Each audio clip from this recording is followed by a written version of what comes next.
Welcome, football fans, ladies, gentlemen, and every last one of you jabronis. It's Mitch here, live for my NFL Conference Championship picks. My preview of the AFC and NFC Championship games. The Denver Broncos host the New England Patriots, and matchup number 3 of the Seattle Seahawks and the Los Angeles Rams. Welcome to another week of the NFL picks on the Bottom Line View. There is no place you'd rather be on a Wednesday night. Join the chat. Let me know how you're doing. Let me know how you're feeling. Let me know who you're picking for the AFC and NFC Championship games. I'm going to give you my thoughts and my in-depth analysis on each matchup, including my picks straight up and versus the spread in this video. If you're ready to be electrified, if you're ready for the best damn NFL pick show on the internet, then Gronk, spike the like button, and don't be a jabroni. Subscribe to the channel, man. Let's have some fun. Let's have a good time. Let's knock it out of the park. And yeah, let's go. Let's go. I'm excited. I'm ready to rock. I'm ready to go. I can't wait. Let's go. Can Sunday get here now? Let's go. What's going on, everybody? We have Larry in the chat. We have Singh in the chat. We have Pat's Nation in the chat. We have LV in the chat. We got Deshaun, depressed Detroit fan, Jacob, Singh, Daniel, Gypsy. What's up, guys? Don't forget to Gronk spike the like button. It definitely does help every other jabroni just like you and I find this content. So like the video, and I have a lot more content coming for the conference championship games and of course the Super Bowl. I'm going to be making a video about the NFC Championship and who I believe is going to win and why I believe they're going to win. Just as I made it for the AFC Championship with my New England Patriots, I'll be making a very similar video for the NFC Championship game. And of course, guys, check out Money Mitch for all your gambling needs. Okay, let's get started, man. Let's go. We only have 2 games to discuss, but we're going to dive deep. So let's begin with the New England Patriots at the Denver Broncos. New England is a 5-point favorite. I've seen 4.5s. I've seen 5.5s. Somewhere in the middle feels about right. I think 5 is probably the line. Maybe 5.5 come Sunday. It does feel like there's been a recent surge of Stidham supporters from the media.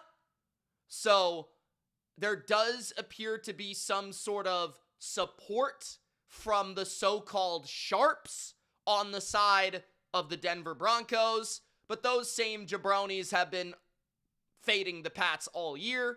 So what do they know? I don't know. What do I know? I don't know. But what I do know is how this game is going to go. So let's break it down, okay? Patriots are favored by 5 in Denver.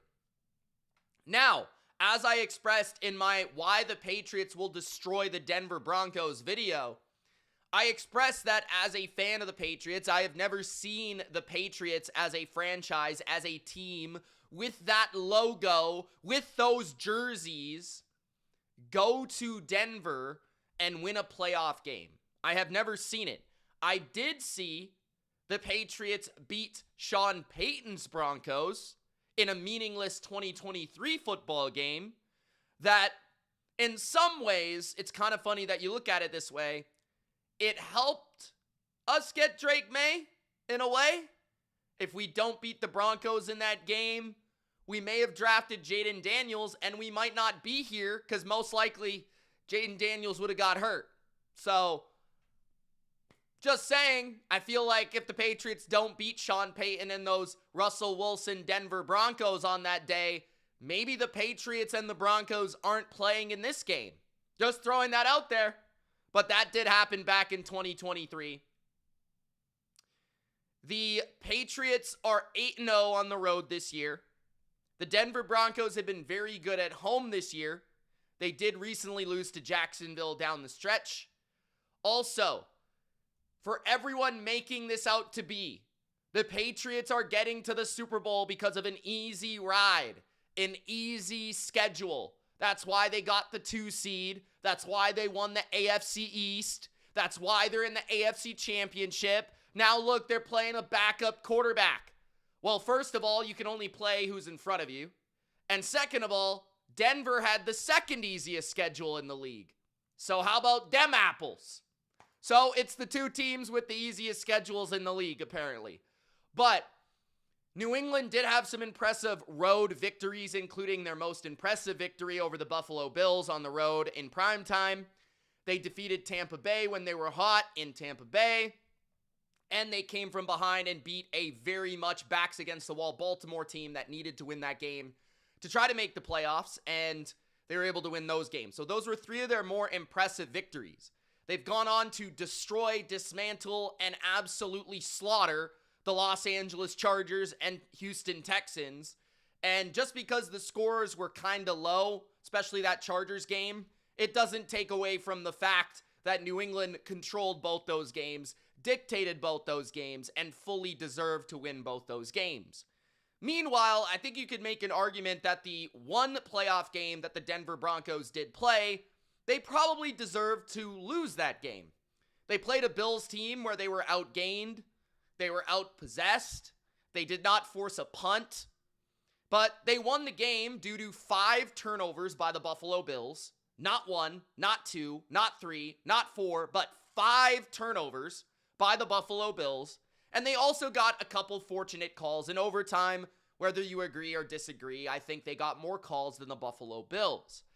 They also won a game in which Bo Nix led the team in rushing, which against a team like the Buffalo Bills, that is shocking in itself because the Bills are like the second worst run defense that we saw this season. So that's also kind of surprising that they're able to win a game like that while allowing 30 points to a team that turned the ball over 5 times. So a lot of people are saying, yeah, New England beat the Texans because Stroud was terrible. They beat the Chargers because Herbert and the offensive line and all that stuff, but they still played 2 phenomenal defenses, and they're going to have to play another good defense in this game in the Denver Broncos. And we'll get to that matchup when we get to it, but I want to start here, okay? We have to start with Jarrett Stidham. I think we have to start there because I think without Jarrett Stidham performing decently in this game, he doesn't have to be the best quarterback we've ever seen. He doesn't have to play like Peyton Manning in 2013 or John Elway in 1987, but he does have to play pretty well. And he has not played a game since 2023. Now, I know Jarrett Stidham pretty well because I scouted him coming out of college from Auburn. I actually liked him as a prospect. He was drafted to my favorite team, the Patriots. He also was traded for by Josh McDaniels, who was a huge influence in why the Patriots drafted him in 2019. 2019 being the last final season of Tom Brady in New England. Stidham was then looked at as a guy that maybe would take over for Tom Brady in 2020, a transition season for the Patriots, where Belichick wanted to go cheap at the quarterback position, and it didn't end up working out. It was supposedly going to be Stidham, reported by a few different people in the media, but then they pivoted to Cam Newton for some reasons that we don't really know. Some may be off-field related. Some may be the fact that they didn't think Cam Newton was going to be available. Whatever it may be, they didn't decide to go with Jarrett Stidham. They went with Cam Newton in 2020, And then Jarrett Stidham never really got his opportunity to be the quarterback in New England. He was traded to the Raiders because Josh McDaniels liked him. New England, they found Mac Jones, and the story is the story, right? And then we got Drake May. Jarrett Stidham went to the Raiders. He was a backup. He played a couple games. He probably played his most impressive game that he's ever played at the NFL level as a regular season quarterback against the San Francisco 49ers. He put up over 300 yards and I want to say it was 3 touchdowns in that shootout game in late 2023. They lost that game, but he still played pretty well. The week following that, he played actually both Super Bowl teams, the Chiefs and the Niners, that season, back-to-back games. And he struggled against the Chiefs. I think he had like 200 yards and he was sacked 6 times. He threw a pick. He threw a touchdown. You can look up the game logs yourself. But overall, Jarrett Stidham has shown some flashes to be an NFL caliber bridge quarterback is the best way to put it. A guy that might be capable of being a starter for a year, but you're not necessarily going to be in love with him as your starting quarterback. He might be able to give you Mac Jones level of production, Jameis Winston level of production. He might be willing to give you, that 30 through 40 quarterback ability, maybe even as good as 25 based on some people's analysis of the player. But to me, he has a pretty good arm. He's a pretty good decision maker overall. He is a little erratic with his accuracy and his feet at times if you can get pressure on him. He's not the most mobile, but he can take off and get a first down running the ball. He's certainly not Bo Nix, which I think is going to be the biggest discrepancy in how the Broncos utilize their offense and how they're impacted by the Patriots defense is Bo Nix. He might have an equal arm to Bo Nix, Jarrett Stidham, but I don't think he's as quick with his release. I don't think he's going to be quite as decisive with those quick underneath RPO and quick throws. And I think the movement of Bo Nix is a huge factor in this offense. And Jarrett Stidham is more of a pocket-centric quarterback who can throw the ball at the intermediate and deep levels of the field, but he does need a good pocket to be able to perform from. And he's not quite as elusive when getting away from pressure. Bo Nix does do a very good job of eluding pressure, eluding sacks, and really avoiding negative plays. And I think the biggest difference from a Patriots lens would be that I think there are more turnovers or negative plays that could be had, sacks, forced fumbles, bad decisions made by Jarrett Stidham than Bo Nix. When Bo Nix makes bad plays, it's mostly because he misses a read or he throws the ball into coverage. Jarrett Stidham could throw a bad pass. Jarrett Stidham could just not be able to handle the pressure around him and toss the ball up. We have not really seen enough from Jarrett Stidham to suggest that he is like the best at avoiding mistakes. Every game that he's played at the NFL level, he's pretty much turned the ball over as a regular season quarterback. So I'd expect at least 1 turnover from Jarrett Stidham in this game, unless they instantly gain a lead and they're able to go from there. But he was very impressive in the preseason. He was first in EPA per play among preseason quarterbacks, which is, of course, extremely impressive. He had a really good preseason with the Broncos. Sean Payton is a big fan of him. Josh McDaniels was a big fan of him. But the biggest bonus for the Patriots here is that they're very familiar with Jarrett Stidham. They drafted him. They have the guy that liked him the most in their own building. They know his strengths. They know his weaknesses. They know him personally. They know his personality. They know what reads he's going to want. They know what plays he's going to like. They know where he targets the field, where he doesn't target the field. So knowing the player, I think, is important in this case because the player isn't very well understood because he hasn't played a lot of games at a high level or hasn't started a lot of games in the NFL. He's been a preseason quarterback and a guy that's occasionally started, but that's about it. And he hasn't played since 2023. So what really changes about the Denver offense with Stidham? To me, I think what changes the most is the behind the line of scrimmage passes, the screens, the quick, easy dump-offs, and all that sort of stuff. I actually don't foresee Denver utilizing a lot of that stuff compared to what they do with Bo Nix, because Bo Nix is so good at the RPO game. He's so good at that quick game, and I don't think that's really Stidham's game. I think in this game, they're going to be relying more on play action. I think they're going to be relying more on under center. I think they're going to be relying more on intermediate passing concepts and then also running the football as opposed to a lot of this quick stuff.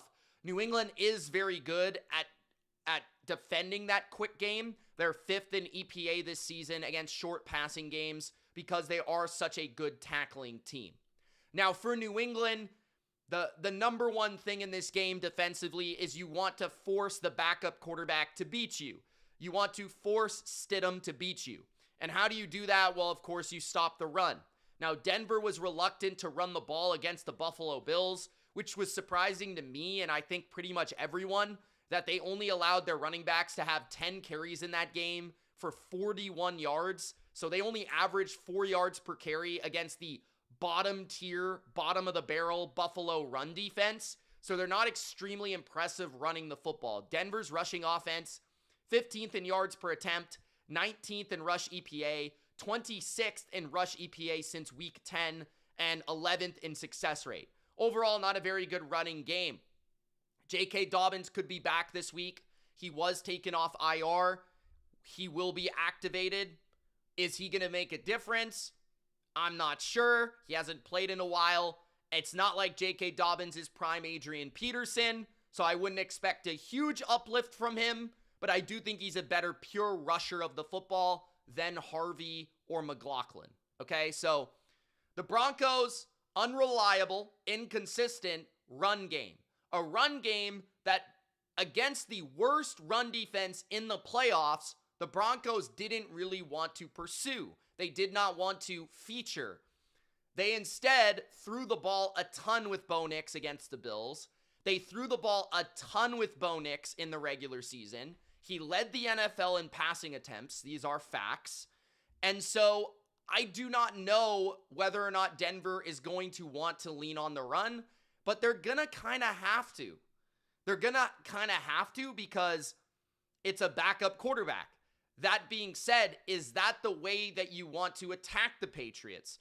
Probably not. They probably are better off throwing with a lot of volume. But the question is, when you throw with a lot of volume, with a quarterback that is not experienced, has not played, has not gone through progressions, reads, taken a hit, moved the pocket in like 2 years in a real game, especially not a playoff game against one of the best defenses in football, do you really want Jarrett Stidham dropping back 30 plus times to win this game against the Patriots defense, especially considering what they have in the back end of their defense and what they have in the interior line of their defense? It's going to be difficult, but you look at New England and defensively against the run, they're phenomenal. They're like a brick wall to run against. They're 4th in rush EPA with Milton Williams this year, which is weeks 1 through 10 and weeks 18 through the divisional round.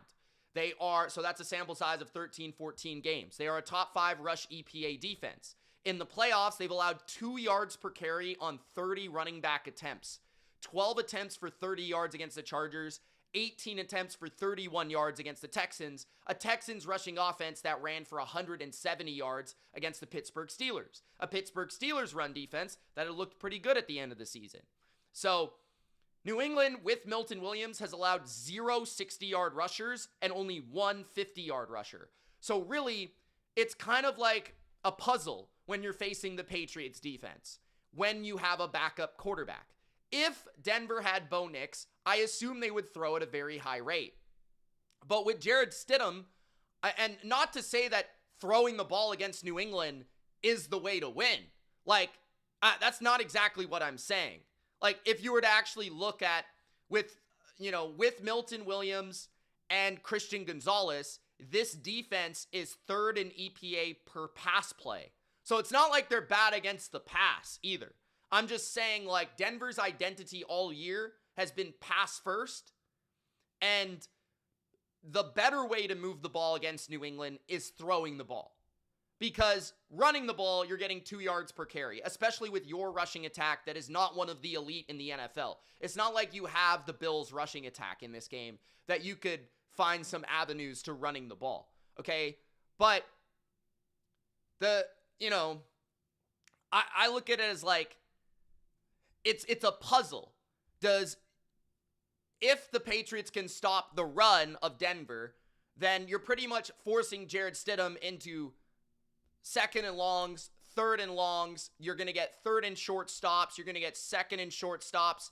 You're going to get red zone stops. You're going to get fourth down stops.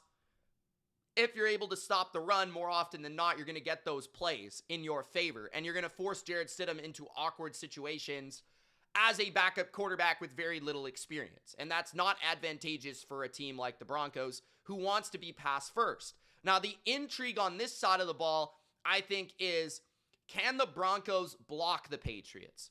The Broncos are the number 1 pass block graded team in the NFL this year. They're number 1 in pass blocking efficiency this year, and they do have one of the best overall offensive lines, in my opinion, in football. They're also 8th in pass block win rate, and I do think their offensive line is good enough to the level of where if New England just sits there and rushes 4 all day, I don't think they're going to get a lot of heat on Stidham. I don't think they're going to be able to just get after Stidham because I think the Broncos have a really good offensive line.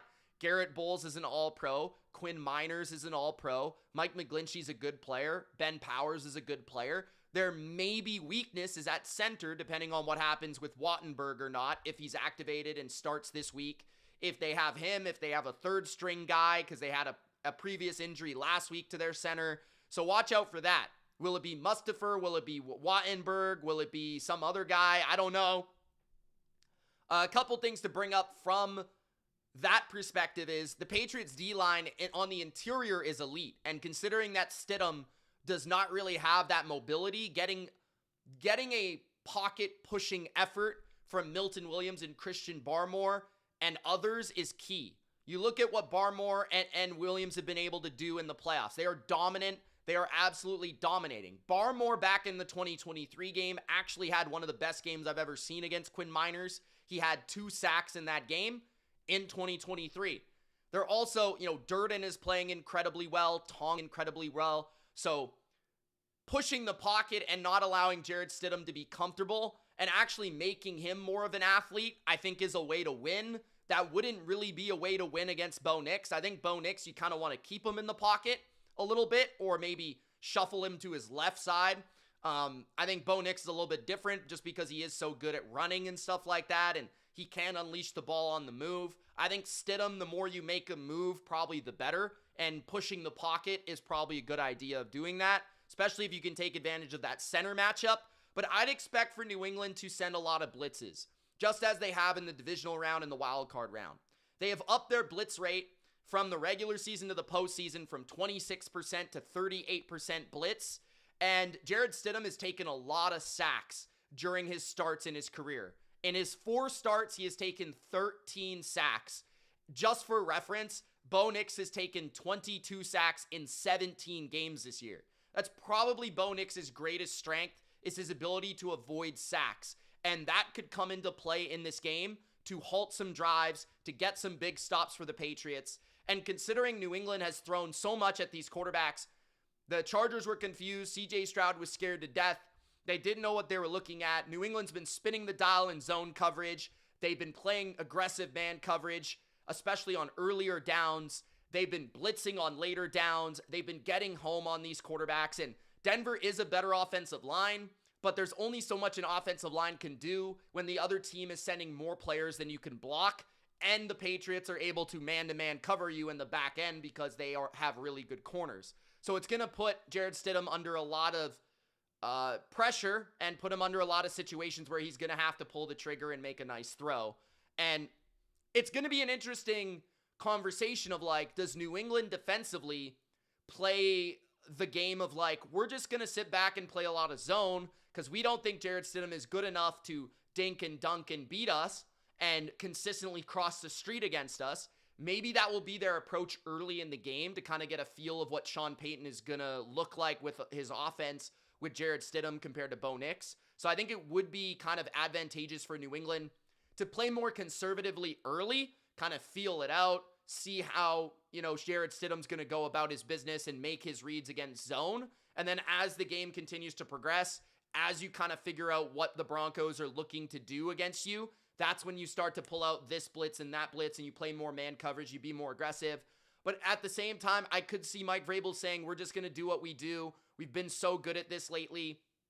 Like, we're just going to play man. We're going to blitz. We're going to get after them. We think we can cover them. We're going to really get this guy hurried. We're going to make him see ghosts from the jump. That sort of deal. So, like, it's going to be interesting to see how Vrabel and his defensive staff approaches this game plan from that perspective.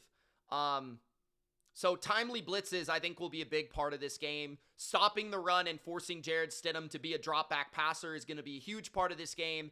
And for the Denver Broncos on that side of the ball, can they find enough shot plays down the field when they get man coverage? Can they win those matchups down the field? Can Jarrett Stidham hit those throws like Bo Nix was able to against the Bills? Because those were their biggest plays of the game, when they were able to get those big shot plays, one before half, one in the fourth quarter. Sean Payton's been money at calling those, but the other thing is, like, you've got to have the quarterback to be able to deliver those throws, and you've got to be able to make the secondary pay for playing that coverage. New England secondary, their corner position is a lot better than the Buffalo Bills in terms of man-to-man ability. So we'll see how that goes. I think passing to run for the Broncos is probably also the approach early in this game. I don't think you just want to be lining up and going 3 and out with your backup quarterback and putting all the pressure on your defense early in this game. I think getting Stidham in a rhythm to pass to run is the way to go here on that side of the ball. And then the other question being, like, can Dobbins make a difference? I think in terms of attacking the Patriots, can you get Courtland Sutton or Pat Bryant to play in the slot? The way that I would attack New England is I'd try to have my speed guy lined up with Carlton Davis most of the game. So that would be Marvin Mims or Troy Franklin. And I'd try to have Courtland Sutton or Pat Bryant in the slot and use my size against Marcus Jones. Because no one is outrunning Marcus Jones and no one is out-physicaling Carlton Davis. So you kind of want to find the flaws in those two corners and pick on them, because it doesn't really matter who you're matching up with. Christian Gonzalez, you might as well not even throw in that direction. He can run with you. He's tall. He's long. It's not really a difference either way. But I would expect a lot of Christian Gonzalez against Courtland Sutton, assuming that Courtland Sutton is playing the X role that he typically does play, unless they look to move him in the slot. They could also use little Jordan Humphrey or Pat Bryant in the slot, and I wouldn't be surprised by that. They do like Pat Bryant in the slot. So Pat Bryant could be a sneaky player in this game. They were kind of featuring him against the Bills, Teron Johnson early in that game. But I tried to look for speed. I think the shot plays, when New England does go to man and blitz, the shot plays are going to be had against Carlton Davis. Can you force a pass interference? Can you get a step on him? He's a really good player, but he doesn't quite have that speed. A Marvin Mims or a Franklin could make the difference down the field with their ability to get, if they can get off the line of scrimmage against him, I do feel like they can make a play down the field. But of course, New England is going to know what they're going to do. Of course. But just throwing that out there as a way to attack the Patriots. I don't think that they've been necessarily as weak against tight ends as they were earlier in the year, as weak against running backs as they were earlier in the year. Their linebackers have been much better in coverage lately. Their safeties have been extremely impressive. I think the rookie Woodson and Hawkins has been really good. I think they're very underrated. Tight end is still could be a matchup that you exploit, but it's not like the Broncos really utilize Evan Ingram. And Evan Ingram isn't really a tight end, which is also the problem. So Denver doesn't really have a Dalton Kincaid type to try to kind of expose New England in their biggest weakness against the pass, unfortunately for the Broncos. Okay, so that's kind of that side of the ball. How I see it playing out is, I think New England will dominate the run game, and I think that more often than not, it's going to force the Broncos into a lot of second and third and longs. And I think that New England is going to tee off with blitzing against Jarrett Stidham in the big portions of this game. I think early, they're going to try and play conservative. And I think as the game continues to go, they're going to keep throwing coverage rotations and blitzes at him from every angle and see how he handles it. And I think they're going to trust their secondary to win on the outside. And I think they will be able to more often than not. I don't really see how the Broncos score more than a max of 20 points in this game, just because I think New England has an outrageous run defense advantage. And I also would lean New England in terms of their cover people against Denver's weapons on the perimeter. The one thing that Denver does have is the ability to block the front four of New England, which Houston and Los Angeles did struggle with.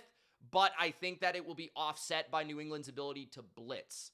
Okay, so that's kind of what I'm saying here with the side of the ball. Okay, now the other side of the football, we talk about the Patriots offense against the Denver defense.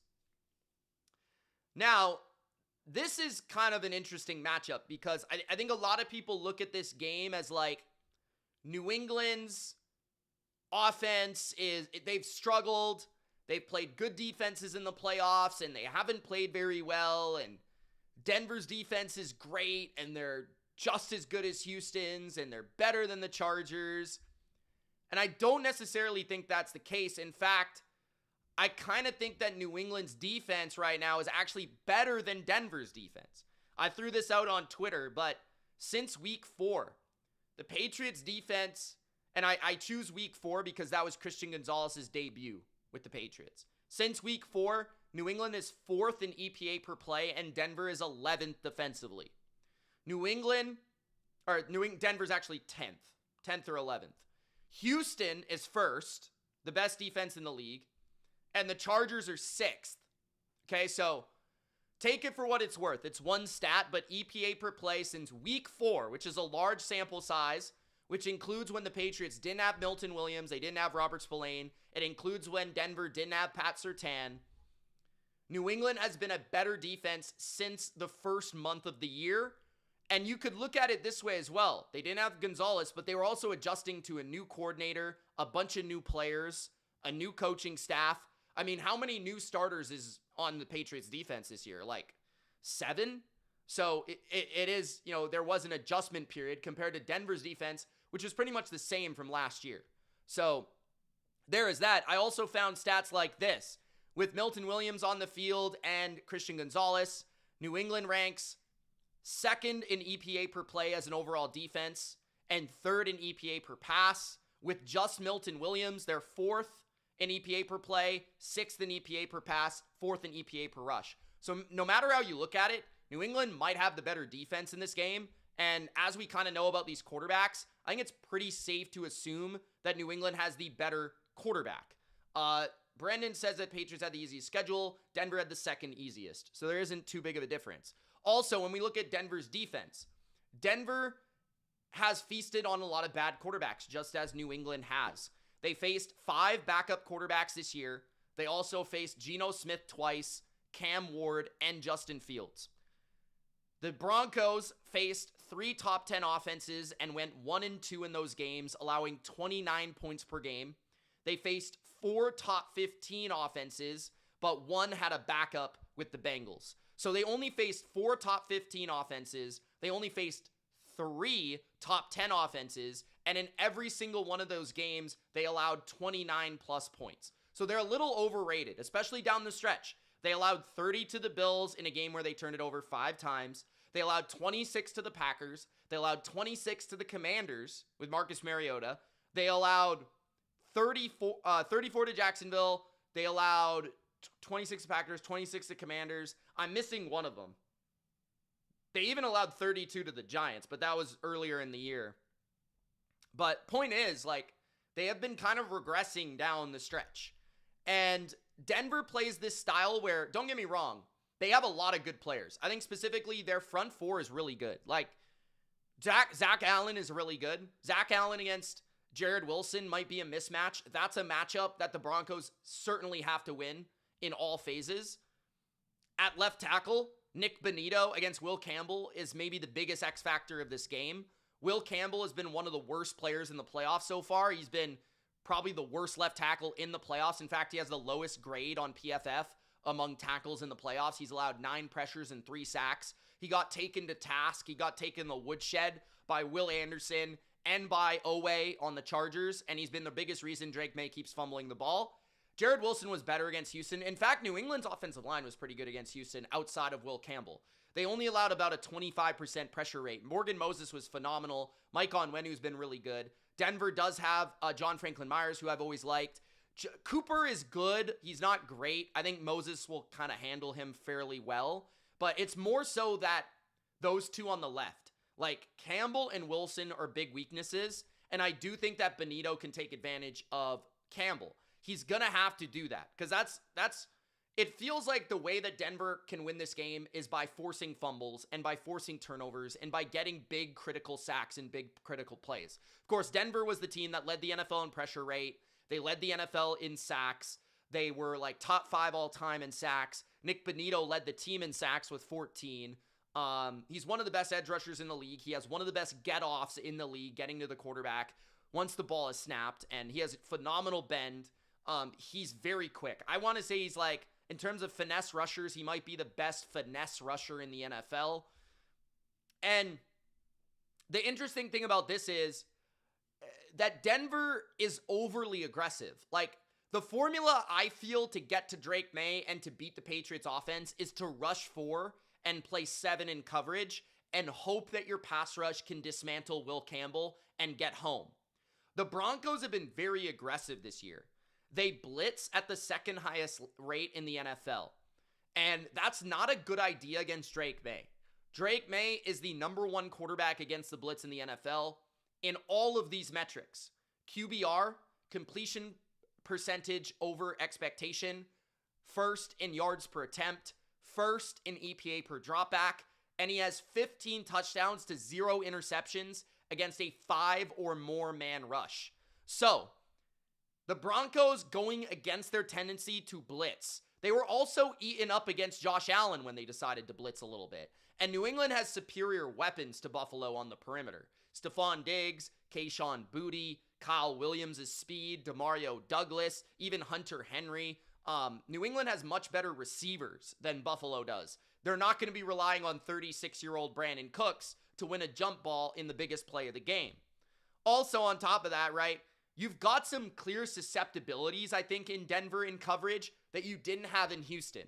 Who are you going to attack in Houston? They're like the best against every position in the league. Like, it's like they've got one of the best nickels in Jalen Petrie, so the slot isn't really a great spot to go. They've got one of the best number 2s, one of the best number 1s. They've got a really great linebacking core. They're really good against tight ends. It was like, who do you even throw at?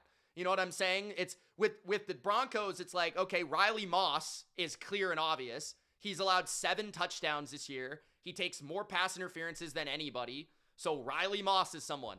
Their linebackers, they allow the 9th most yards to tight ends this year. So Austin Hooper and Hunter Henry and 12 personnel could be a way that New England could attack them with their linebackers. Is Greenlaw healthy? Is he not healthy? Could you attack Singleton in coverage? I think that's real reasonable. Hufanga was put on the highlight reel against the Buffalo Bills, and they allowed a ton of yards to the tight ends last week of the Buffalo Bills. I have the stats, but I know it was over 100 yards in that game.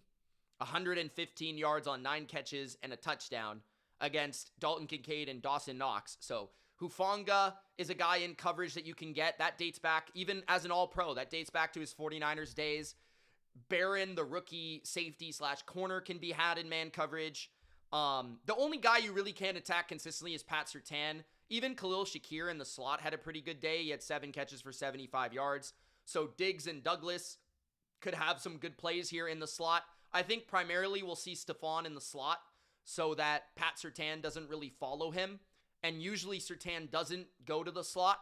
He might on an occasional third down, but I think that for New England, we'll see Diggs in the slot a lot to kind of try to look at that matchup against McMillan. While I do believe Kayshon Boutte will probably be playing against Riley Moss and or Pat Surtain. And then there'll be one other option on the field, whether it be Kyle Williams or Demario Douglas or Efton Chisholm. I don't think Matt Collins is going to be playing this game, unfortunately, for the Patriots. That would be nice, but I don't think he's going to be playing. The run defense of the Broncos is interesting. Last week, they didn't have a very good week against the run, and James Cook They've struggled against the top 12 rushing teams in the NFL this year. They struggled against the Commanders. They allowed 26 points. They struggled against the Giants. They allowed 32 points. They struggled against the Bills. Some of the better teams they've played running the football. The Cowboys were 8th, I believe, in EPA. They had 24 points. New England's been top 10 running the ball since week 7. They're actually 3rd in the NFL since week 10. So they've been a really good running team. They even ran the ball a bit in the fourth quarter to close out the game against Houston, who is one of the top 3 run defenses in the league. So Denver is a little undersized up front. New England will, I think, have more balance than Denver in this game for sure. So what else do I got to cover on this side of the football? Man coverage is another thing. Man coverage. Denver plays a lot of man coverage. The second most man coverage in the NFL Denver plays. Drake May has been up and down against man.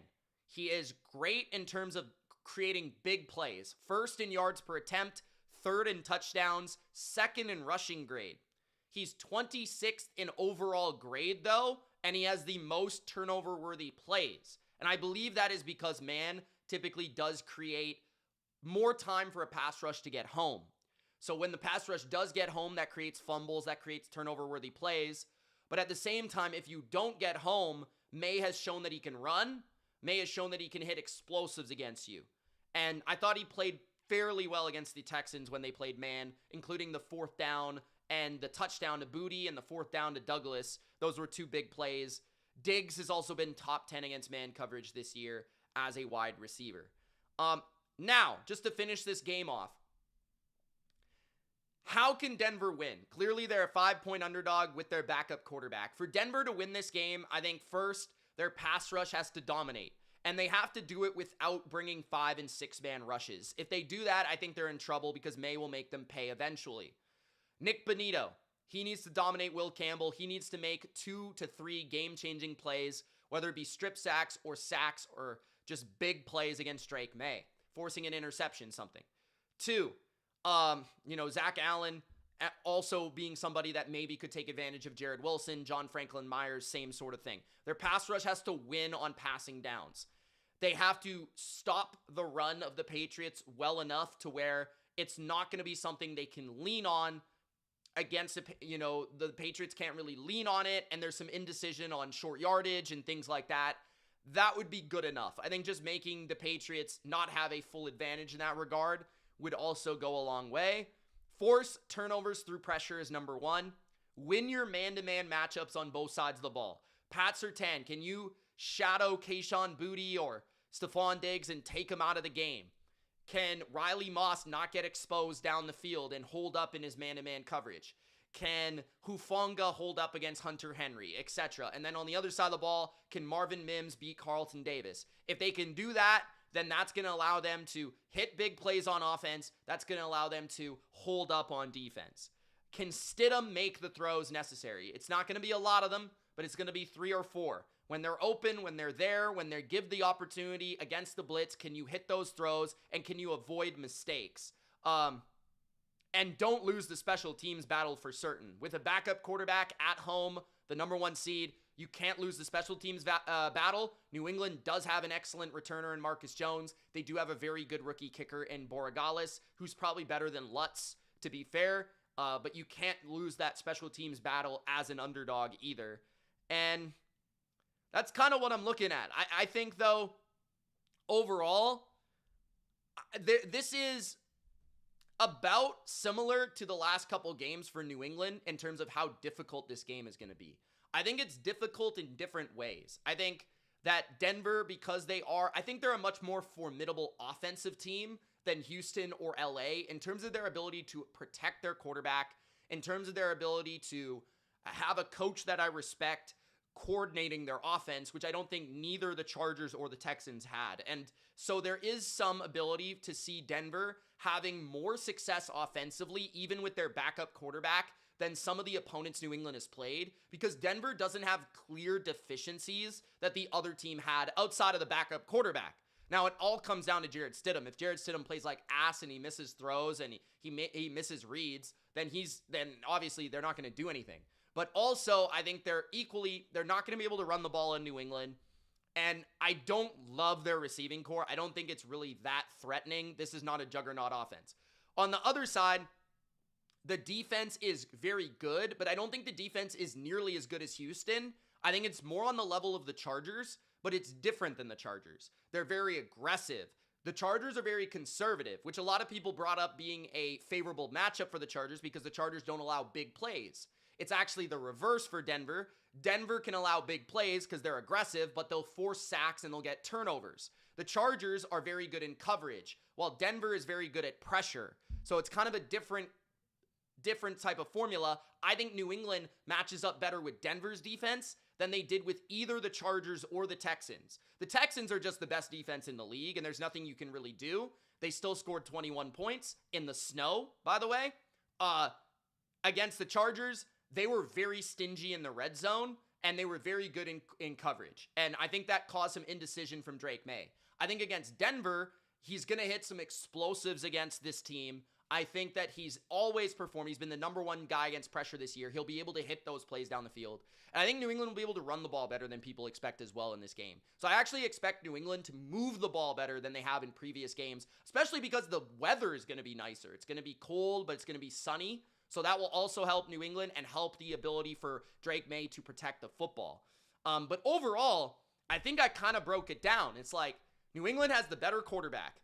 New England has arguably the better defense at this moment in time. And that, at the very least, they're on the same level playing field defensively. Denver has the underdog mentality with the unknown of the quarterback, and they have the home field advantage of Mile High in Denver, and they have this backs against the wall attitude. But I think the inability to stay balanced for Denver is going to kill their offense, and I think the over-aggression of their defense is going to kill their defense. I think ultimately that's why New England wins. I think New England covers, and I think they're going to put up around 24 to 30 points, somewhere in that range. So like 27 feels about right. I think New England 27, Denver 17, maybe Denver 20, somewhere in that range. I think this is going to go over the total, which is about 42 and a half. I think that the Broncos could catch New England's defense maybe early with some success, but I think New England eventually will clamp down and make some plays defensively. So I respect the Broncos as a team, as a coaching staff, but I would have been picking the Patriots here in this game regardless of the quarterback. I think New England has been the better team. I think they are the better team. And like I said, I think they are the better quarterback. I think they're the better offense. I think they're the better defense. In really all areas, I think New England is a better team. So I'll take the Patriots -5 to win this game. That's your in-depth breakdown on the AFC Championship, guys. If you haven't already, Gronk, spike the like button.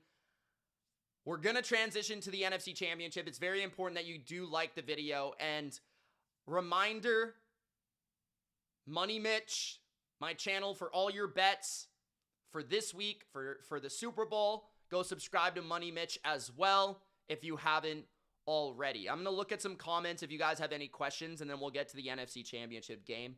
I'm looking over my notes. I think I pretty much got to everything that I wanted to talk about. I spent a lot of time on it, so I think I got to everything. But yeah, if you guys have any questions about the AFC Championship, let me know now. If you want to provide your prediction, let me know now.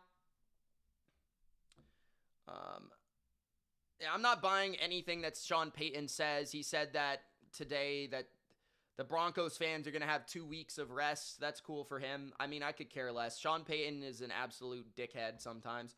Brandon says, to be fair, I bet on Denver when they had Bo. Thomas says, I'd bet the Rams up to 3.5. I love it. Big Al with the Money Mitch link. Check it out, guys. Pat's Nation says, that's why their O-line is the biggest threat against us. We may be in trouble if we can't get pressure. Well, I do think New England will be trying to overload their O-line with some blitzes, and I think that will be effective. What else? Not everyone is on New England, actually. I've watched a couple podcasts, and a lot of people are on Denver +5. A couple people have picked Denver to win, actually, that I've seen. Yeah, Brandon, so I brought that up. I don't know if you heard me bring that up, but I brought that up, that Denver could have their center back. I definitely said that. If you want to rewind and check, you can. I definitely did say that. I was just not certain. I know that they are coming off IR, but it's uncertain whether they'll play. I can't really say that with certainty. Joe says that if Davis Mills played the Pats, you would have already lost. I highly doubt it. All right. Jacob's got 35-17 Patriots. All right, nice. Let's get to the NFC Championship. The Los Angeles Rams at the Seattle Seahawks. Seattle is favored by 2.5. I will be making a video about who I think is going to win this game and why I think they're going to win this game. Okay? I'm probably going to record that after this video, actually. Los Angeles Rams, Seattle Seahawks. Seattle favored by 2.5 in front of the 12s. This is going to be a great game. This is the number one offense in football in points versus the number one scoring defense. Sean McVay is 2-0 in NFC Championship games. I kind of found it interesting that in both games, he trailed by 10 at some point. This is Sam Darnold and Mike McDonald's second playoff game. First game went pretty well, if I don't say so myself. Now, the two games they played this year, each of them won one each. Los Angeles won the first game at home, 21-19. They led in that game 14-3 at one point, early in the game. Game 2, Seattle won in overtime. Epic live stream here on the channel. 38-37 in overtime. The Rams led that game by 16 points in the fourth quarter. So, the Rams led both games, 14-3, and they led by 16 in the fourth quarter. So, fast starts by the Rams. I think that is incredibly important for this game as well. We saw how Seattle started against San Francisco. Kick return to the house. The game was already over. Because the momentum of Seattle, the crowd noise, the ability for Seattle to play pass-first defense, the panic from San Francisco because they were already underdogs. They were huge underdogs going into that game. To have to go for it on fourth down. Seattle gets a couple stops. Seattle's able to turn that into points. It's game over. Seattle's defense just goes, it's like an avalanche, right? And then Seattle, what they want to do is, what do they want to do? They want to run the football, and they want to keep Sam Darnold from having any impact on the game at all. And that's the exact opposite of what you want if you're the Rams. You want to force Sam Darnold to participate in the actual game itself. And that's what happens when the Rams get a lead. 14-3. You win that game 21-19 despite Sam's best effort to come back because he threw 4 interceptions in the process. In the other game, Sam was able to come back and win it, but you did lead by 16 points. You also forced multiple turnovers, and you did get 4 sacks. We're going to talk about that specific matchup and how much that plays into this game. Sam Darnold against Chris Shula, the defensive coordinator of the Los Angeles Rams. But that second game was rather fluky if you were to look at kind of the metrics. Now, the first game was interesting because Seattle actually kind of dominated the game after the first quarter. Seattle had 14 more first downs. Seattle had over 170 more yards or 160 more yards, 414 to 249. Seattle, that was the first game. Seattle had 4 turnovers to only 1 for the Rams, and they lost. They had 37 minutes of possession to 22 minutes of possession. So Seattle kind of dominated the stats because the Rams got up, and the Rams had so many short fields, and the Rams had so many turnovers forced that Seattle kind of racked up yards, racked up time of possession, racked up first downs. That was kind of an interesting box score to look at. In game 2, the Rams dominated all the metrics, and they lost the game. So the Rams had 4 more first downs. They had 166 more yards. They had 3 turnovers compared to Seattle's 0 forced. They also, Los Angeles, had 40 minutes to 26 minutes of possession, 14 more minutes of possession for the Rams. So it was flipped on its head from like a statistical game to game 1 to game 2. But the common theme was that the Rams did not turn it over, and the Seahawks did. And the Rams got the lead, and the Seahawks had to come back. In game 2, Seattle was able to come back. Why? Well, Rashid Shaheed took a punt return to the house when it was 30-14 with 8 minutes left in the game. Without a punt return in that situation, there's almost no chance that the Seahawks win that game. Like, I'm someone that bet on Seattle in that game, and if that didn't happen, I would have lost my money that night. Just to throw that out there, okay? Seattle also won the game on a 2-point conversion, which was probably the flukiest 2-point conversion I've ever seen in my life. So, the Rams were kind of fortunate to win the first game because Sam Darnold pooped himself, but then the second game, the Rams were unfortunate to lose considering how the game went. The Rams also missed a field goal as well in the second game, which was only about 48 yards. Yeah. Also, the Rams had 457 yards passing and 3 touchdowns in the second game, and they still lost. But in game 2, the Rams didn't have Quentin Lake at nickelback, or the star position, as they call it in Los Angeles. He's their best defensive back, in my opinion, although has not played like it lately. Devontae Adams was not playing, and also Dotson was not playing. So, Dotson, their best offensive lineman, was not playing. Their second best weapon was not playing in Devontae Adams, and their arguable best defensive back was not playing. So that was game 2, and they only lost by a point, and they were up by 16 in Seattle at a point in that game, okay? But here's the thing.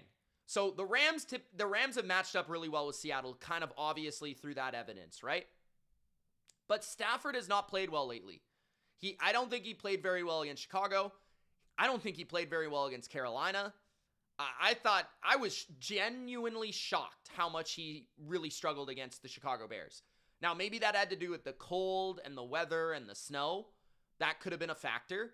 Maybe there could have been a new formula that both teams went about their business with defensively that caused some more friction for the offense of the Rams. They played a lot more blitz-happy football, both of those defenses, that were clearly outmanned. Outmanned at the line of scrimmage. Outmanned in the secondary. And certainly outmanned in run defense. And I thought Sean McVay, coupled with Matthew Stafford sucked. They won the games anyways. Stafford made some big throws and big plays in both games to win it. But it was very inconsistent and erratic and all over the place, right? Sean McVay was equally a part of this. Sean McVay sucked in both games, and they still won. I thought Sean McVay had terrible game plans against Carolina and Chicago. Chicago is a bottom 5 defense in the league. Carolina has one of the worst pass rushes in football, if not the worst. One of the worst linebacker positions in football. And they're not very good against the run. Right? It was just shocking to watch both those games for good portions of the game where Stafford struggled. And where the Rams could have ran the ball more and had a lot of success, and they refused to do so, which was shocking. So, throwing that out there, Stafford and McVay have kind of owned Mike McDonald and have kind of got the formula to get after this defense at the same time down the stretch. Whether you pick the Bears game, the Falcons game, whatever it may be, Stafford has not played that well down the stretch, and Sean McVay offensively has not quite had the right touch offensively lately. Okay? Now, let's get to a couple things. First of all, some stats that I thought were really interesting from these first 2 games. So, the Rams and Seahawks have nearly identical points and yards in the first 2 games. 58 points for the Rams, 57 for the Seahawks. And yardage-wise, the Rams 830, the Seahawks 829. I mean, it's dead even. It's dead even. A big matchup that I think a lot of people are going to probably bring up near the end of their conversation, I want to bring up at the beginning because it did decide game 2, and that is special teams. The Seattle Seahawks have the number 1 special teams in the entire NFL. First in EPA, first in DVOA, EPA, whatever it may be. I think they're first in both. The Rams 28th, okay? Now, this is important to understand because in a game so even where the Rams scored 58 points, the Seahawks scored 57, the Rams scored 830, the Seahawks had 829 yardage, right? Those yardage totals. The Rams had a punt blocked against Carolina in the wild card round. The Rams gave up a punt return for a touchdown and had a missed field goal against Seattle in the second game, which lost them the game. Rashid Shaheed returned a kick against the Niners on the first play of the game. So he has a punt return and a kick return with the Seahawks. The Rams literally fired their special teams coordinator after they played against Seattle. Shaheed, Dixon, and Myers are all very good at their job. The Rams lost games this year against the Eagles, where they got 2 blocked field goals. The San Francisco 49ers, where they couldn't kick a field goal. And those were both because of special teams. So this game could be decided by special teams. And that certainly does favor Seattle. Now, some areas that might favor the Rams: penalties and turnovers. Sean McVay's team has the fewest penalties in the regular season. They also are 4th in terms of fewest turnovers. They've also allowed the fewest rushing touchdowns, which is interesting, against Kenneth Walker. And they have the 4th best pressure rate and the 5th most takeaways. So they're top 5 in the fewest takeaways given away, and are the fewest giveaways, and they're top 5 in takeaways. Sam Darnold, not necessarily, right? So takeaways versus special teams, couple give and take there for both sides. I want to talk about Stafford versus McDonald, because I don't think a quarterback has played better against Mike McDonald since he became the defensive coordinator of the Baltimore Ravens than Matthew Stafford. Matthew Stafford has put up 1,179 yards, 10 touchdowns, and only 1 interception against the Seahawks or Mike McDonald in the last 4 games against Mike McDonald. It might even be, against 4 games. So 1 last year, because Garoppolo played 1 last year. The game in 2023, where the Rams lost to the Ravens the number 1 seed in the AFC that year, best defense in football, right? Remember that? Mike McDonald's defense with Kyle Hamilton and Roquan Smith. Stafford has 10 touchdowns to 1 pick and 1,100 yards in 4 games against Mike McDonald. Now, he does have a low completion percentage. It's only 56%. But great touchdown interception ratio, very solid yardage totals. In 2023, Stafford went for 294 and 3 touchdowns against the number 1 defense in football in the Baltimore Ravens. They beat Seattle in overtime last year, 26-20. He put up a 400-yard game in Seattle last time they played. So Stafford has diced up McDonald's defense more times than not. And the craziest thing about this is that Seattle has not sacked Stafford once in 3 games since Mike McDonald became the head coach of the Seahawks. Stafford has not been sacked against this defensive front: Leonard Williams, Byron Murphy, DeMarcus Lawrence. He has not been sacked 1 time. So he has not been sacked. He has a 10 touchdown to 1 interception ratio. That's insane, right? Now, that is big because Stafford, not a lot of quarterbacks. You look at Brock Purdy, for example, guys have struggled against Mike McDonald. Most teams have struggled against Mike McDonald. But the collaboration of Sean McVay's play calling, the wizardry of Matthew Stafford, and Stafford's ability to make explosive passes is also something that they utilize against Mike McDonald. So that was interesting. On the flip side, I think for the Rams, it's all about stopping the run. And Kenneth Walker against the Rams defense this year, In 2 games, he has 27 carries for 167 yards, 2 touchdowns, also 7 catches for 107 yards. That's over 6 yards per carry. That's over 15 yards per catch. Now, it's important to understand that in game 2, he had 9 yards per carry because he had a 55-yard rush in the game.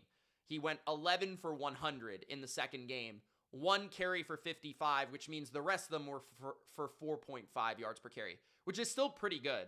The first game, he went 16 for 67, which is 4.2 yards per carry. He had the long rush of 25, so not quite as much. Charbonnet is out, as Thomas says, but Walker has been awesome in the playoffs. He is also PFF's #1 graded running back this year because he's very explosive, very good at making you miss, very good at breaking tackles. The Rams' run defense overall is a pretty good unit. They are 19th in yards per attempt allowed, but they're 2nd in PFF run defense grade. They're 1st in run stop win rate, according to ESPN. Verse and Young on the edges. Seattle likes to run a lot of outside zone. Are 2nd and 3rd in edge stop win rate. Tyler Davis, one of their interior linemen, is 4th in run stop win rate. So the Rams overall have been good against the run. I do think that it's going to be more like the first game than the second game for Walker, as long as he doesn't have like a 50-yard touchdown, which I guess it could happen. For the Seahawks, I could see them utilizing more tight ends in this game. Barner, utilizing 12 personnel because the Rams have allowed quite a lot of yards on the ground in that personnel package. 2nd most yards per carry allowed to 12 personnel this year is the Los Angeles Rams. They usually match that with 5 defensive linemen as opposed to 4 defensive linemen with an extra linebacker. The Rams' short yardage run defense last week was excellent as we watched against the Bears. The Bears failed numerous 4th downs, and they really couldn't run the ball on a short yardage to save their lives. So that's a good thing for the Rams entering this game. They also held their own against the Bears' rushing attack.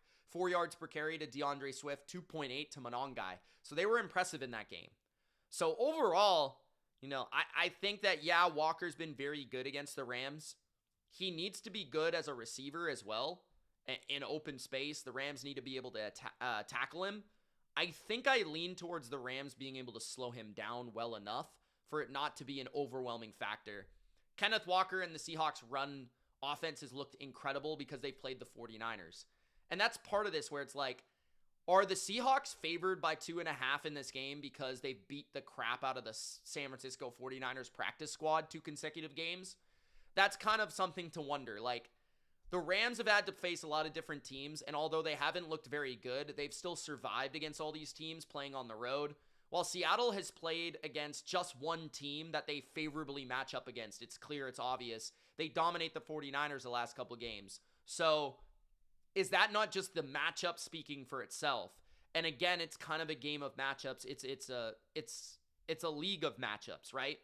And I think if the Rams are able to slow down the run, that's going to be advantageous to them winning this game. Why? Sam Darnold on non-play action and Sam Darnold as a drop back quarterback, right? So first, interesting stat. The Seahawks are dead last in the NFL on 3rd and long this year. 3rd and 7+. Seattle is 32nd in conversion rate, 16.4%. So if the Rams can shut down the run and force Sam Darnold to pass, not only has Sam Darnold struggled against the Rams, but he's just generally not good in this situation, and the Seahawks are generally not a very good offense in this situation. Why? Clint Kubiak has built the offense completely around the ability to play action pass. So, last week, Sam Darnold didn't participate in the game. He had 115 yards against San Francisco. 115. They won by 1,000 points. It didn't really matter, right? Sam Darnold, on play action pass, is the highest graded quarterback in the NFL according to PFF. Without play action pass, number one, with play action. With no play action, he's 24th. Okay? 16 big-time throws to 4 turnover-worthy plays on play action, 14 touchdowns to 5 interceptions, 11.2 yards per attempt, which is very, very good, 1,548 yards, which is 3rd in the NFL on play action pass, 4th in passer rating. without play action. 16 big-time throws, 15 turnover-worthy plays.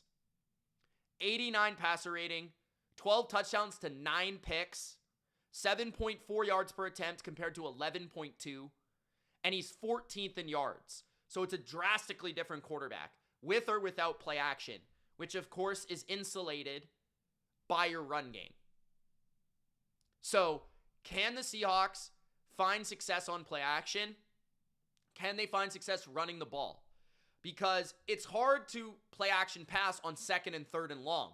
It's less believable that you're going to run the ball, right? So can they find early down success through play action? And can they be able to run the ball to set up those play action shots, which Seattle loves? Now, also the Rams, I think just structurally are very well built to stop Sam Darnold. They are structurally built in a way where they don't blitz. They're 6th lowest in blitz rate, but they run the most stunts in the NFL, meaning like a defensive tackle looping around a defensive end, a defensive tackle looping around a D tackle, right? Trench warfare where you've got 4 guys, working in tandem to get to the quarterback, but you're not sending extra players, okay? They also utilize a lot of safety rotation. They utilize a lot of too high, which takes away big explosive throws, play action, right? And they have the highest rate of simulated pressure looks, the Rams. So that means simulated pressure is when a defense looks like they're going to blitz, but they're not. They actually drop into a coverage. So they have the highest rate of simulated pressure, which makes Sam Darnold question himself, hold the ball a tick longer, make a bad throw. Okay? They also have a strong interior defensive line. Fisk, Kobe Turner, Poona Ford, right? These are all guys that can get after the weakness of Seattle, which is their offensive line, including Bradford, who's a bad guard, not the best center position.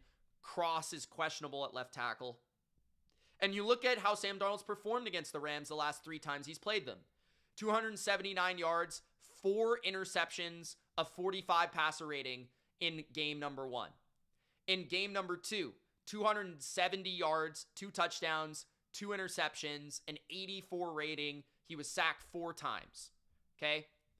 And then in the game against the Rams as a Viking in last year's playoffs, he was sacked 9 times in that game with a 77.6 passer rating, 1 interception, 1 touchdown, 245 yards. So he has never exceeded an 84 passer rating against the Rams in 3 meetings. He has been sacked 13 times in 3 games, and he has 3 touchdowns to 7 interceptions. The Rams just forced 3 interceptions against Caleb Williams last week. So you break all this down, it's like, clearly, I just talked about one quarterback is really good against a really good defense. One quarterback sucks against a mediocre defense. The difference maker could be, can Seattle make some changes to their defensive structure that give them the edge? Because I don't think, if it comes down to it, you're going to win a game where you're asking Sam Darnold to outduel Matthew Stafford. Can Seattle play more man coverage in this game? Can they get pressure in this game with their front 4, which they have not been able to do against Matthew Stafford? He has been sacked 0 times in 3 games. Reminder, can Leonard Williams, can Byron Murphy, can DeMarcus Lawrence, can Nwosu, can these guys get to the quarterback? Because if they can't, they're not going to be able to win this game. They should maybe even think about blitzing more in this game, because they're very effective when they blitz, but they don't do it a lot. But that might be the way they can get to Stafford, because that's how the Bears and the Panthers got to Stafford. And those are much less talented defenses than you. But if Mike McDonald plays the same structure that he played against San Francisco, I think he's probably going to lose this game. Because the Rams have proven they can defeat it. They've proven they can run the ball on you, especially when Dotson is in the lineup. He wasn't in game 2. They ran the ball pretty well in game 1. Okay? Puka Nacua has been a problem against Seattle. Last game, 12 catches for 225 yards and 2 touchdowns. JSN has also been good against the Rams, 105 and 96 in the 2 meetings. He also scored a touchdown last week. But I think it comes down to which team can create more pressure on the other quarterback, which quarterback can play better against the opposing defense. I don't think either running game is going to be great. Seattle is way too good against the run for me to expect the Rams to run against them successfully, constantly. And Seattle's run game is solid, but the Rams' run defense is also pretty darn solid. And I don't really expect them to just move them around like they did San Francisco, because San Francisco has a practice squad. So, ultimately, when I think it's a matchup league. And Seattle utterly dominated San Francisco in a matchup.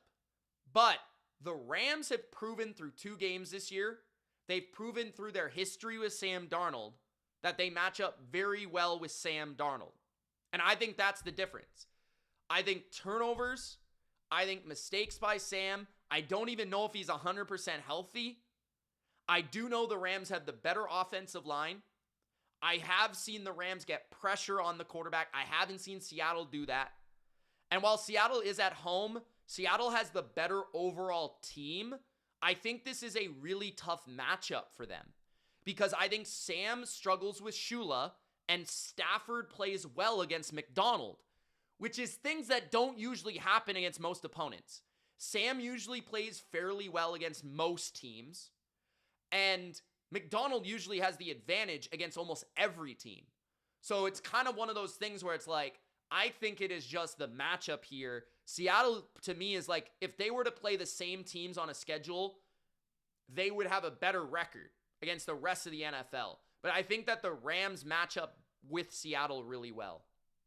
So that's why I'm going to take the Rams to win.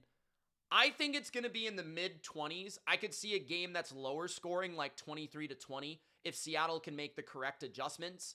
I could also see like a 24-23, but I could also see a 28-24. I don't think this game will be played in the 30s. I think that the defense of Seattle will adjust a little bit, and I think the Rams defense will show out against Sam Darnold. So I kind of am leaning towards a game that's more like 24-21 rather than 27-24, but it could go either way. I mean, it's kind of in that range. I don't expect it to be 38-37 like it was in the second game, unless there are like multiple turnovers and kick returns and stuff again, like there was. But that's the way I'm going here. So I'll take the Rams plus 2.5. I'll take the Rams outright.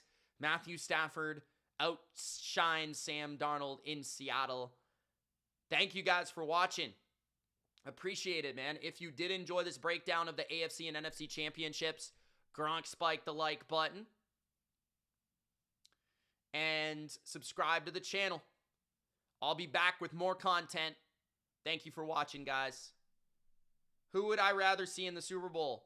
Says Ultra. That's a good question. I've kind of answered this question a few different ways. I think that they would just be different games. So against the Rams, I think it would be more of a shootout. And against Seattle, I think it would be more of a defensive game. I think, luckily, what we've seen from New England lately is that we can play either one. I think that New England's defense is good enough to win a defensive game. But I also think that New England's offense is good enough to win a shootout.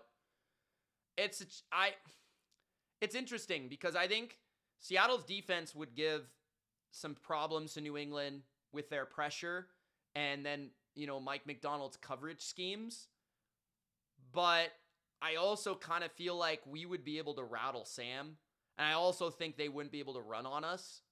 So I kind of think that New England would be able to win a grinder against Seattle like they have against Houston or the Chargers or possibly the Broncos. And it would be a lot like the other opponents we've played. But then against the Rams, I think Drake would have a lot of success against the Rams because they play a lot of zone coverage. And they've got a good but not great pass rush. And I think that he would be able to kind of rip them up in the middle of the field throwing the ball. And on the other side, though, I do think we can do some things against Stafford that the Bears and the Panthers have done that could maybe give him some problems. Like, I think New England can get some interior pressure with their D tackles. I think that they're very effective blitzing and playing man, and I think Gonzalez might be able to match up with Puka like not a lot of guys can. So I think it would be interesting either way, but I don't really know. I don't really have an answer. I think that the more entertaining game would certainly be the Rams and the Patriots. So I would say that I'd rather see that game because I think there would be a lot less pressure on the Patriots in that game because I don't think I think some people would pick the Patriots, but I don't think the Rams would be massive favorites by the public. So New England would be a pretty substantial underdog. Against Seattle, they're still a relatively unknown team, and they're still like the Sam Darnold thing. Drake May would be the better quarterback in the game, so there would be more pressure on Drake. I don't know. Either way, New England would be an underdog. I think they're getting 3.5 either way, and I'll take New England either way with the 3.5 because I do think New England is the best all-around team in the league, meaning I think combination of defense and offense and special teams, I think they're the best team in football. But Seattle has a dominant defense and the Rams have a dominant offense, and that's kind of why they're rated so high. But thanks, guys, for watching. Appreciate it. Gronk, spike the like button, subscribe. We'll see you in the next one. Peace.